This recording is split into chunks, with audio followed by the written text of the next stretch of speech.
Bab 217. Randu menganggukkan kepalanya. Melihat ini Peter maju, lalu berkata, "Tuan, aku sudah memerintahkan helikopter ke puncak Ka'bah." Franklin mengangguk, lalu ia pun berkata, "Bagus." Sementara itu, John Lee yang masih menatap TV bertanya. Ia pun berkata, "Bagaimana ini? Apa yang mesti kami lanjutkan selanjutnya?"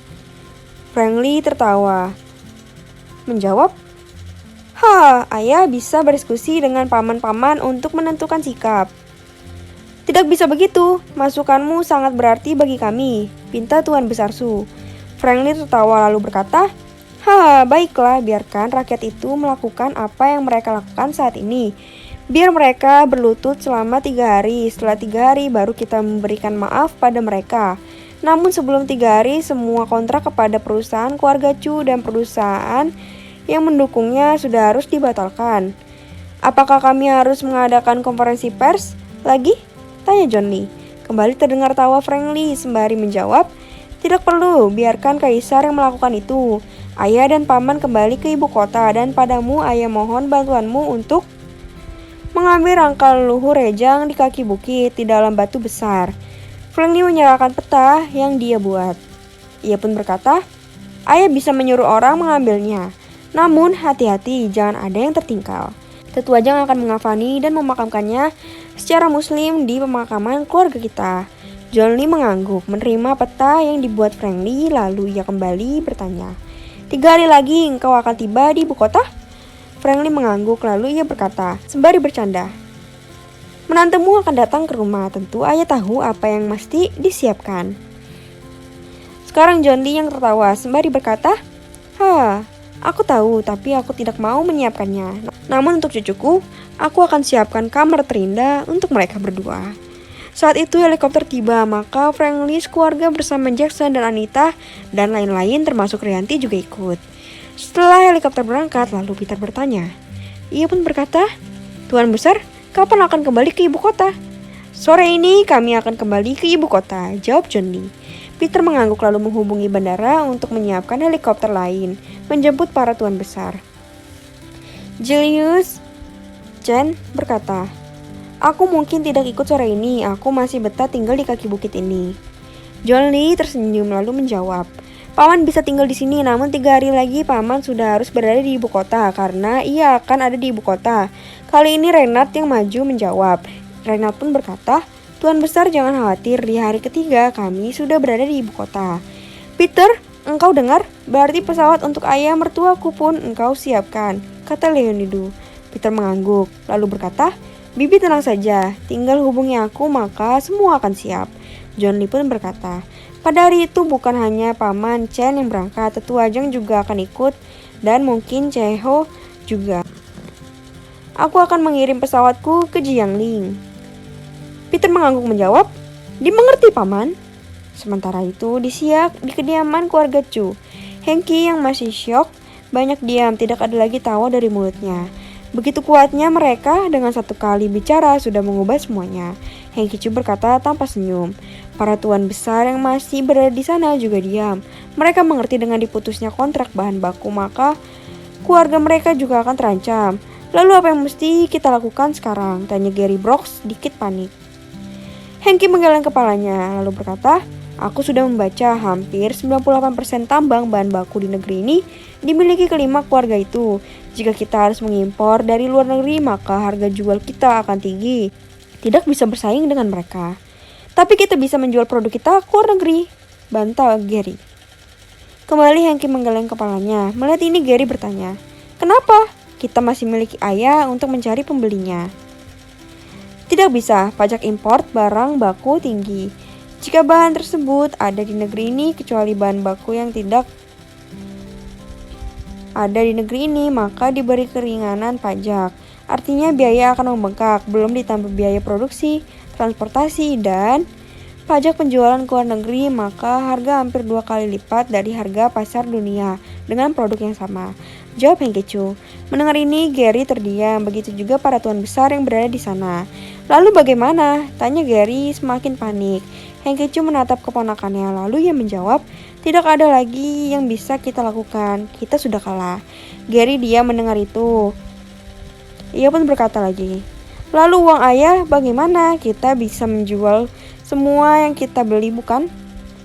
Andai bisa terjual setengah harga sudah bagus. Aku takut mungkin di bawah itu, jawab Hengkicu. Mendengar percakapan kedua orang itu, para tuan besar satu persatu meninggalkan ruangan itu. Yang pertama tidak ingin terlibat lebih dalam, dan yang kedua ingin berusaha menyelamatkan keluarga mereka. Yang tinggal di ruangan itu hanya Hengki, Georgie, dan Gary Brooks. Lalu Hengki mengambil teleponnya menghubungi ibu Gary Brooks. Setelah tersambung, Hengki berkata, engkau sudah melihat berita, hanya satu kata dari Tuan Besar Lee, semuanya habis kami kalah. Terdengar tawa dari ujung telepon. Sudahlah, kita tidak akan menang melawan mereka. Engkau bawa pulang putraku untuk kembali ke sini. Gary Brooks yang mendengar suara ibunya mengambil telepon lalu berkata, bagaimana bisa begitu ibu? Kita harus mengembalikan uang yang telah kita keluarkan selama di sini. Kembali terdengar jawaban. Ibu Brooks berkata, engkau masih muda, belum mengetahui sejarah panjang keluarga besar itu. Jika seluruh kerajaan di Eropa ini digabung, belum tentu bisa menghancurkan keluarga itu. Begitu kuat mereka? Tanya Gary. Terdengar tawa di ujung telepon. Engkau dan pamanmu masih hidup saja, sudah cukup. Jika hanya uang, kita bisa mencarinya lagi. Mana pamanmu? Aku ingin bicara. Setelah telepon berada di tangan Hengkicu, terdengar lagi suara wanita yang bicara. Jual kembali semua yang telah engkau beli di sana. Berapapun harganya, yang penting engkau bawa putraku kembali ke sini segera. Baiklah, aku akan mengirimnya pulang hari ini. Aku akan menjual semua yang sudah aku beli di sini. Mungkin butuh waktu 1 bulan, jawab Hengki mematikan teleponnya. Gary yang mendengar kata-kata pamannya menolak untuk pulang sebelum mengembalikan uang ayahnya. Hengki tersenyum sedih. Lalu berkata, tidak ada yang bisa kita lakukan lagi. Masalah uang kita bisa mencarinya lagi. Jika engkau tetap berada di sini sedikit membuat masalah, maka nyawamu taruhannya. Bagaimana bisa mereka melakukan itu? Aku adalah keluarga kerajaan. Kembali Gary menolak. Hengki tersenyum kembali. Lalu ia berkata, engkau lihat dengan sekali konferensi pers, negara ini menjadi berubah. Dengan satu perintah Tuan Besar, maka negara ini bisa rata dengan tanah. Apa engkau paham kekuatan mereka sekarang? Kata-kata pamanmu itu benar. Para keluarga besar, khususnya keluarga Lee, itu memiliki kekuasaan melebihi kaisar, tambah Georgie. Bukannya keponakan paman adalah menantu mereka? Apakah paman juga bersekongkol dengan mereka? Teriak Gary yang sudah tidak tahan lagi menahan emosinya. Mendengar itu, Georgie tersenyum menjawab, dengan aku berada di sini berarti aku sudah siap jika terjadi hal seperti ini. Engkau tahu artinya aku dan keluargaku akan menjadi gelandangan. Melihat Georgie yang sedikit emosi, maka Hengki menengahi. Hengki pun berkata, Tuan Georgie, maafkan, ia masih muda. Georgie menggeleng kepalanya, lalu ia berkata, Tuan Besar, apa yang aku katakan tadi akan jadi kenyataan. Jika saham milikmu bersama milik kami dijual, siapa yang mau membelinya jika sumber bahan baku tidak ada lagi? Hengki terdiam mendengar kata-kata Georgie. Lalu ia berkata, di setiap pertempuran ada menang dan kalah. Sekarang kita di posisi kalah, yang artinya siap menerima resiko apapun. Georgie mengangguk membenarkan kata-kata Hengkicu. Sekarang begini saja, aku akan mentransfer uang ke rekeningmu untuk biaya engkau dan keluargamu untuk bertahan hidup, tambah Hengkicu. Georgie kembali mengangguk, lalu ia menjawab, baiklah, sekarang mari kita bekerja untuk menjual semua aset yang kita beli. Hengki mengangguk. Dengan bantuan Georgie, ia mendata semua aset yang sudah mereka beli dan menentukan harganya untuk dijual. Suasana negeri seperti kota mati, rakyat yang berlutut masih tetap berlutut karena memang ini tradisi bagi yang memohon maaf akan berlutut dan tidak akan berdiri jika belum mendapat maaf dari orang yang dimintai maaf. Di selatan negeri di Qingzhou, Frank Lee dan keluarganya sudah tiba walau mendadak, namun penghuni kediaman keluarga Lu yang sudah mendapat informasi sebelum sudah mempersiapkan semuanya. Maka kedatangan Frank Lee bersama keluarganya disambut dengan meriah. Ketua Lu yang juga tahu sudah turun dari gunung ikut menyambut. Cecilia dan Rianti ditarik oleh Rani, nenek mereka, menuju ke rumah Rani yang besar dan megah. Di sana Rani bertanya, bagaimana nasib Georgie dan keluarganya? Nenek tenang saja, aku akan memberikan Mereka satu kesempatan lagi, jawab Cecilia sembari tersenyum.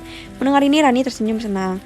Tania Lu dibawa ke aula pertemuan. Di sana ia diperkenalkan sebagai penerus tahta keluarga Lu selanjutnya. Semua orang yang hadir memberi hormat kepadanya. Melihat ini Tania sembari tersenyum menjawab, "Aku belum menjadi nyonya besar keluarga, jadi jangan terlalu sungkan." Mendengar jawaban itu, para wanita Lu tersenyum lalu berlomba untuk menggendong Tania. Sedangkan yang digendong hanya tertawa senang. Memang begitu tradisi di keluarga Lu ini. Wanita Lu akan dianggap anak dan cucu sendiri. Paulayan juga dapat berjumpa dengan ibu dan ayahnya walau hanya semalam sudah cukup bagi mereka melepas rindu. Sedangkan Franklin menjelaskan maksud kedatangannya untuk menyembah ke makam leluhur membawa istri dan anaknya. Mendengar ini para tetua minta semua mempersiapkan semua kebutuhan. Malam itu di rumah itu diadakan jamuan makan malam yang dihadiri semua keluarga Lu, Lee, dan Yan. Cecilia yang melihat keluarga ibu dan juga neneknya ini sangat bahagia. Di sini wanita sangat dihargai dan dieluk-elukan. Apalagi dengan wajah cantik Cecilia jadi bahan gosip wanita Lu. Setelah makan malam, maka Tania mempertontonkan keahliannya dalam jurus keluarga Lu, bahkan menggunakan jurus milik keluarga Yan yang dipelajari dari Paulayan. Tuan besar keluarga Yan yang terkenal dengan ilmu bela dirinya menatap Tania sembari berkata. Ia pun berkata, "Jenius, jika sebulan tinggal bersamaku mungkin semua ilmu bela diriku dilahap habis olehnya." Jackson mengangguk, lalu berkata, "Sekali lihat ia sudah memainkannya." Tuan besar Yan yang penasaran maju ke tengah lalu memainkan jurus simpanannya di hadapan Tania. Jurus itu terdiri dari 54 gerakan. Tania yang memperhatikan begitu juga Franklin tertarik untuk mengambil intisarinya. Begitu selesai, Tuan besar Yan tersenyum menatap Tania, sedangkan yang ditatap berkata, "Kakek, jurusmu itu bisa dibuat menjadi 39 jurus saja, karena yang lain tidak berguna." Tuan besar Yan yang menatap Tania tersenyum hendak mengatakan sesuatu, namun Jackson mendahulunya lalu berkata, "Coba engkau praktekkan 36 jurus itu dahulu." Tuan besar yang duduk di samping Jackson yang berbisik padanya berkata, "Engkau saksikan, setelah itu baru kita tanya kenapa sisa jurus harus dibuang."